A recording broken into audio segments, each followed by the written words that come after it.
June 16, 1944, Finschhafen Air Base, New Guinea. A civilian of 42 years gets into the cockpit of a Lockheed P-38 Lightning for his first flight. No insignia, no uniform, just a borrowed leather flight jacket and a resolve that would alter the Pacific War. Around him, youthful fighter pilots observe with poorly hidden skepticism as the renowned aviator settles into the fighter's distinctive twin-boom airframe. Some whisper, some smirk. All of them are having the identical thought. This older celebrity is ignorant of combat flying in the war's most lethal theater. They are mistaken. Within 3 days, Charles Lindbergh will show something that will transform American air combat operations throughout the entire Pacific. He will come back from combat flights with fuel tanks still holding gallons that all other pilots had already consumed. He will establish that the P-38 Lightning could get to targets once deemed unreachable. And he'll achieve it not with new technology or modifications, but with methods so basic that fighter pilots will ask why no one had thought of them previously. This is the tale of how the aviator who crossed the Atlantic alone became the hidden weapon that pushed American fighter range by 400 miles, how a non-military man downed a Japanese fighter in forbidden combat, and how fuel economy became the solution that opened Japan's well-defended Pacific stronghold. Because in the wide Pacific, where distances meant hundreds of miles over open sea, range was more than an asset. Range was survival. The summer of 1944. The war in the Pacific has arrived at a pivotal stage. American units are pushing island by island toward Japan, but all advances demand air superiority. The Lockheed P-38 Lightning is the 5th Air Force's top long-range fighter, with twin Allison V-1710 engines giving 1,600 horsepower apiece, a max speed of 420 miles per hour, and armed with 4 50-caliber Browning machine guns plus one 20mm cannon, all in the nose for brutal, concentrated firepower. The P-38 has already shown itself to be lethal. Major Richard Bong, America's top ace, with 40 confirmed kills, flies the Lightning. Major Thomas McGuire leads the 475th Fighter Group, Satan's Angels, the most accomplished fighter group in the theater with 500-plus victories. But the P-38 has an issue that's being counted in lives lost. Fighter pilots are drowning. Long-range escort duties mean flights of 6, 7, or even 8 hours over open sea, where one engine failure means an instant bailout. Too many pilots are battling their way to targets, then seeing fuel gauges drop to empty on the long return home. Some reach friendly waters before their engines die. Some do not. Either way, they are in the water, praying rescue craft can reach them before the wide Pacific takes another American life. The P-38 holds 410 gallons of internal fuel. With external drop tanks, it can in theory get remarkable range. But in combat situations, with pilots keeping engines at high power settings to remain combat ready, the twin Allison engines gulp fuel at rates that make 7-hour missions into barely survivable risks. 5th Air Force Commander, Lieutenant General George Kenney, is losing airmen not to Japanese aircraft, but to fuel starvation. Altered fuel systems would take months of engineering. In the meantime, every week, more fighters ditch in the ocean. More airmen are lost. Then, in June 1944, a solution comes from a surprising source. Charles Augustus Lindbergh arrives at Hollandia, New Guinea, as a civilian technical advisor for United Aircraft Corporation. His official job is to assess the Corsair fighter. Unofficially, the man who piloted the Spirit of St. Louis from New York to Paris has passed 3 years performing miracles with aircraft fuel economy.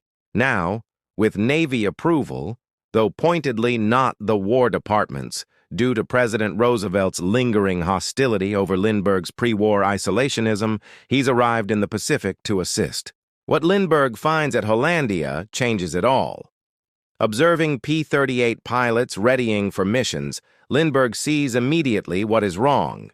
The Army Air Forces had instructed pilots to run fighters at high manifold pressure and high revolutions per minute, leaving fuel mixtures on auto-rich to guarantee maximum power for a fight. It's aggressive flying that ensures performance when Japanese aircraft show up. It also consumes fuel at disastrous rates. Lindbergh, whose 1927 Atlantic flight meant nursing one engine for 33 hours on limited fuel, knew something these combat pilots didn't. Internal combustion engines are most efficient at very specific combinations of manifold pressure, RPM, and fuel mixture. The Army's standard settings ignored this fact. When Lindbergh sees General Kenny, he makes an audacious claim.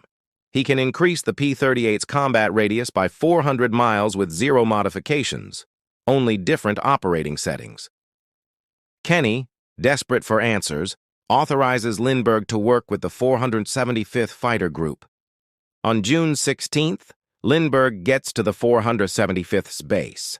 Colonel Charles McDonald is doubtful. What can a 42-year-old civilian teach the top pilots in the Pacific about flying? But McDonald has his instructions. Kenny wants Lindbergh given complete cooperation. Lindbergh has not once flown the Lightning. He reads the technical manuals that evening, memorizing systems and procedures. The next day, with very little ground instruction, he gets into the cockpit and flies. By the end of June 17th, he's logged 5 hours in the P-38 and says he's ready for combat missions. The fighter pilots are not impressed. Flying around the local strip is not combat. Combat is battling Zeros at high altitude while handling fuel, ammunition, and formation discipline. Combat is flying for 7 hours knowing a single error means you're in the Pacific. Major Thomas McGuire, leading the 431st Fighter Squadron, watches Lindbergh with special skepticism. McGuire is 23, aggressive, brilliant, and has 30 victories. The notion that this civilian could teach him anything is absurd. But when Colonel McDonald tells Lindbergh to fly wingman for McGuire on a new mission, the young major agrees without protest. June 26, 1944. The mission is a bomber escort to Saram Island. 8 hours of total flying. Standard procedure. Take off with full fuel and drop tanks, ascend to altitude, fly to the target, guard the bombers, then start the long trip home, praying fuel lasts. They depart at 10:30. 16 P-38s assemble and fly northwest. Lindbergh moves into position on McGuire's wing and maintains formation perfectly. The other pilots see. This old man can fly. The flight gets to Saram after a few hours. Below, B-24s start their bombing runs. The P-38s stay above, scanning for Japanese interceptors. Japanese barges are seen along the coast. McDonald tells flights to strafe them. McGuire rolls in to attack. Lindbergh follows, diving at targets on the water. Guns firing. One barge explodes as 50 caliber rounds rip into it. The mission proceeds without finding Japanese fighters. After 3 hours over the target, McDonald tells the formation to go home. This is the point where fuel discipline becomes vital. The pilots release their empty external tanks and get into cruise formation for the long return. Standard procedure is 2400 RPM at medium manifold pressure. Mixture on auto-rich to guarantee power is available if combat starts. Lindbergh does something else. He lowers propeller revolutions per minute to 1,600. He raises manifold pressure slightly. He sets the fuel mixture to auto-lean. The Allison engines become smooth, running efficiently at settings the other pilots would think dangerously low. If Japanese fighters arrived, he'd require seconds to get throttles to combat power. But those seconds might be the difference between a swim in the Pacific and landing with fuel to spare. When the formation lands at Finschhafen, after 8 hours and 15 minutes, the other pilots shut down and look at fuel gauges. Most have 10 to 30 gallons left, enough for maybe 10 more minutes of flying. Lindbergh cuts his engines. His crew chief gets up to check fuel. The chief stares at the gauges, stares again, then shouts down, "Sir, you have 260 gallons left. 260 gallons, enough for 2 more hours, enough to go another 400 miles. The crew chief believes the gauges are wrong. They manually measure the fuel. The gauges are correct. After 8 hours, including combat maneuvers, Lindbergh was back with fuel that every other pilot had already used. News flies through the 475th like wildfire. That's impossible. They all flew the identical mission. How did he return with fuel no one else had? That night, Colonel McDonald calls a meeting. Under bare light bulbs in the recreation building, pilots gather. All of them need to know how Lindbergh accomplished what seems like magic. McDonald asks Lindbergh to describe his methods. C. What happens next is a masterclass in engine management. Lindbergh explains that standard settings are made for maximum power availability, not maximum distance. High RPMs and rich fuel mixtures guarantee engines can give full power instantly, but they gulp fuel at rates far beyond what's needed for cruise flight.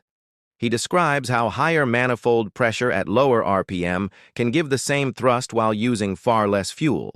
How auto-lean mixture cuts fuel flow by removing excess fuel that auto-rich adds as a safety net. The pilots resist. They've been instructed that high manifold pressure at low RPM will harm engines. That auto-lean mixture will make engines run too hot and detonate. Lindbergh answers calmly. These worries are valid at unsafe settings, but the settings he suggests are well inside the engine's design limits. He's been flying engines this way for almost 20 years over thousands of hours in many aircraft types. He's not once harmed an engine with correct cruise settings. Major McGuire poses the vital question. What about combat readiness? If Japanese fighters hit them during cruise flight, won't it take too long to get to full power? Lindbergh admits the concern. Yes, it will require maybe 5 seconds to get from cruise settings to combat power. But those 5 seconds are irrelevant if you're ditching in the sea 300 miles from base because you ran out of fuel. He makes them a proposition. Fly missions with him. Use his methods. If they fail, abandon them. But if they work, you'll get range that makes currently impossible missions possible. You'll hit targets the Japanese believe are safe, and you'll get home instead of perishing in the Pacific. The next mission proves Lindbergh right. Pilots who try his techniques return with fuel reserves that amaze them. Within 2 weeks, the whole 475th Fighter Group has adopted Lindbergh's cruise settings. On July 27th, a P-38 formation flies a mission to the Halmahera Islands, 1,280 miles round trip. It's the longest fighter escort mission ever tried in the Pacific. Without Lindbergh's methods, it would be impossible. With them, all planes return safely with fuel to spare. The mission proves P-38s can now escort bombers to targets the Japanese believed were outside American fighter range. But Lindbergh's work isn't done, because the civilian is about to do something that could get him thrown out of combat operations for good. He's about to down a Japanese fighter. July 28, 1944, Lindbergh is flying wing for Major McGuire on a fighter sweep over Siaram Island. 12 P-38s comprise the strike force. Lindbergh, officially there as an observer testing fuel methods, is not allowed to engage in offensive combat. He's a civilian. International law forbids civilians from participating in combat.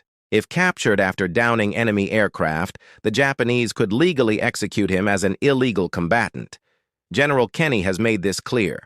Lindbergh can fly missions, can defend himself if attacked, but must not seek combat. Over Siaram Island, the P-38s scan the coastline for targets. Japanese barges are seen and strafed. Then someone shouts, "Bogeys!" 2 Japanese aircraft, identified as Mitsubishi Ki-51 Sonya reconnaissance aircraft, are seen ahead. The formation turns to chase. One Sonya, flown by Captain Shimada according to post-war records, reverses direction and flies straight toward the attacking American fighters. It's desperate, but desperation can sometimes create chances. The Sonya flies directly at Lindbergh's P-38. Maybe Shimada thought Lindbergh's aircraft was less of a threat. Maybe it's pure chance. Regardless, the Japanese fighter is closing on Charles Lindbergh at a combined speed over 500 miles per hour. Lindbergh has a choice. Break away, avoiding the head-on pass. It's the safe choice, the legal choice, or open fire. Lindbergh fires. His tracers and 20mm rounds hit the Sonya's engine. They close head-on, too close, rushing at each other at more than 500 miles per hour combined. Lindbergh hauls back on the controls with all his might. The two planes pass within feet of one another. Lindbergh twists his neck, looking back. The Sonya is trailing heavy smoke, its engine ruined by concentrated fire. The aircraft pitches over and dives toward the water. No parachute. Captain Shimada follows his aircraft into the sea. Charles Lindbergh has just downed a Japanese fighter in air-to-air combat. The other pilots saw it. They understand what it means. If the Japanese get him, they can execute him. If news gets to Washington, there will be political fallout. But the pilots of the 475th don't see a legal issue. They see a fellow fighter pilot who met the enemy and won. When the formation lands, congratulations are offered freely. General Kenny hears of the engagement within hours. He calls Lindbergh to headquarters. The meeting is strained. Kenny makes it plain. Lindbergh cannot engage in combat again. The risk is too high. If it happens again, Lindbergh will be sent out of the theater. Lindbergh agrees. He will only observe. But the change is complete. The pilots who had seen him as a civilian observer now see him as a combat veteran. Over the following 6 weeks, Lindbergh flies roughly 50 combat missions with 5th Air Force groups. He keeps refining and teaching his fuel-saving methods. Everywhere he goes, the outcomes are identical. Pilots using his settings return with hugely increased fuel reserves. Missions once thought too far become routine. The effective combat radius of the P-38 Lightning grows from about 650 miles to over 1,000 miles. Japanese bases that were safe from American fighters are suddenly under attack. Bomber formations flying deep into enemy territory now have fighter cover all the way to targets and back. Japanese fighters that could hit bombers, knowing escorts had to turn back early, now faced P-38s that could stay for the entire mission. The fork-tailed devil becomes even scarier. It can go anywhere. It can stay on target for hours. And when it engages, it wins. By mid-August 1944, Lindbergh's tour in the Pacific is over. General Kenny, thankful for his work but not willing to risk another combat situation, orders him back to the United States. Lindbergh departs having flown over 90 hours of combat missions, having downed 1 Japanese fighter, and having fundamentally altered how the Pacific Air War was waged. His fuel-saving techniques became standard operating procedure through 5th Air Force and moved to other Pacific commands. The effect is measurable in missions flown and targets hit. But it's also measurable in lives saved. Pilots who would have ditched for lack of fuel make it back. Fighters that would have been lost are ready for tomorrow's missions.